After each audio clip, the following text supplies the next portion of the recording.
Nagtipon-tipon ang mga taga-suporta ni FPRRD dito sa Metro Manila. Bukod sa panawagang pauwiin na ang dating Pangulo, binatikos din nila ang gobyerno.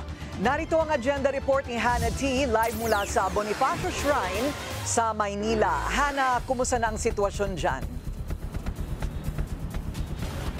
Corina, so far peaceful ang pagtitipon ng Duterte supporters dito sa Bonifacio Shrine at bago pa man sila makarating dito, nagkaroon na ng motorcade na halos 5 oras dito sa iba't ibang panig ng Maynila.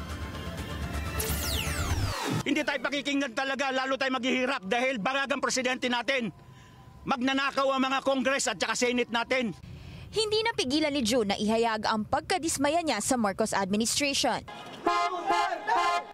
Galing pa siya sa Dasmariñas, Cavite, kasama ang ilang mga taga-suporta ni dating Pangulong Rodrigo Duterte mula sa iba't ibang panig ng Calabarzon. Nagsagawa sila ng Solidarity Ride ngayong araw mula sa Quirino Grandstand para ipanawagang pabalikin ang dating Pangulo sa Pilipinas. Halos 3 dekada siyang naging OFW sa Dubai. Nabudol daw siya ng kampanya noong 2022 at pinagsisisihan niyang binoto niya ang Pangulo. Itong si Bongbong Marcos, dapat ito ang i-impeach natin. Si Joel naman, hinihiling ang mabuting kalagayan ni FPRRD ngayong kaarawan nito. Mula pa sila sa Caloocan at full force silang pamilya na sumali sa motorcade. Tuloy pa rin po ang laban namin para sa kanya. Mananatili po kaming nakatayo para sa kanya. Kung may krimen man daw na ginawa ang dating Pangulo, dapat lokal na korte raw ang lumiti sa kanya. Nahaharap si Duterte sa kasong Crimes Against Humanity sa ICC dahil sa kanyang madugong war on drugs.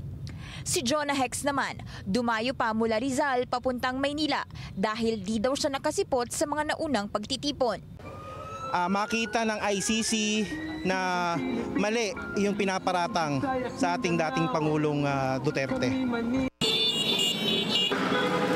Pasado alas 2:30, inumpisahan na ng Duterte supporters ang motorcade.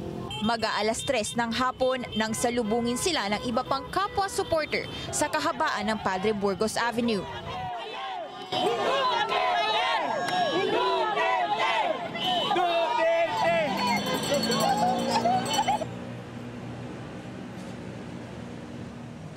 Corina, kanina nagkaroon ng slight confusion among Duterte supporters dahil may reports daw na after the motorcade, ang last stop nila dapat ay Plaza Miranda sa tapat yan ng Quiapo Church, no? Kaya merong ilang Duterte supporters na pumunta doon. Meron namang ibang reports na nagsabing sa liwasang Bonifacio dapat magtipon after the motorcade, kung saan nagtitipon naman ang human rights groups. Pero a few minutes later, sinabing dito naman sa Bonifacio Shrine na pinost na rin ng PDP Laban sa kanilang official Facebook page. At ngayon naman, a few minutes before we went live, merong ibang Duterte supporters na dumayo naman pa Menjola para raw salubungin yung iba pang Duterte supporters na nandoon.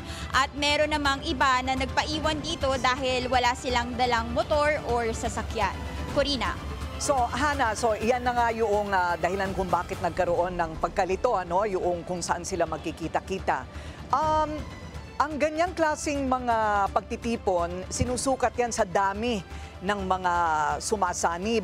Meron na ba tayong bilang kung ilang sasakyan ang kasama sa motorcade at ilang mga tao ang sumama sa pagtitipon na ito?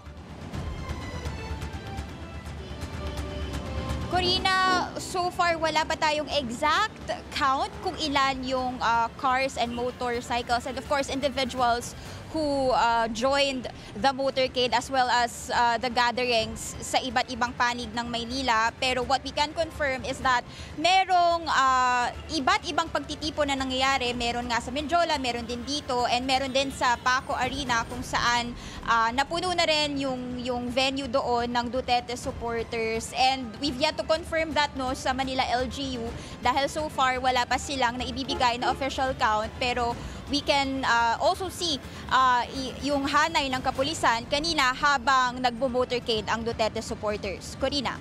Okay, so hanggang anong oras naman kaya ang mga pagtitipon na ito dyan sa iyong kinaroroonan, Hannah? Corina, sabi ng Duterte supporters hanggang gabi raw sila kumbaga want to sawa yung kanilang gathering. Bagamat walang programa, wala ring performances na naganap. Ito raw ay isang gathering lang talaga, pagtitipon in support of the former president. So wala silang binigay na tiyak pa na oras kung kailan sila matatapos dahil nga ngayon meron pa ring ongoing na salubungan sa may Mendiola. Balik sa'yo, Corina. Maraming salamat, Hannah T. Live nag-uulat mula sa Bonifacio Shrine sa Maynila.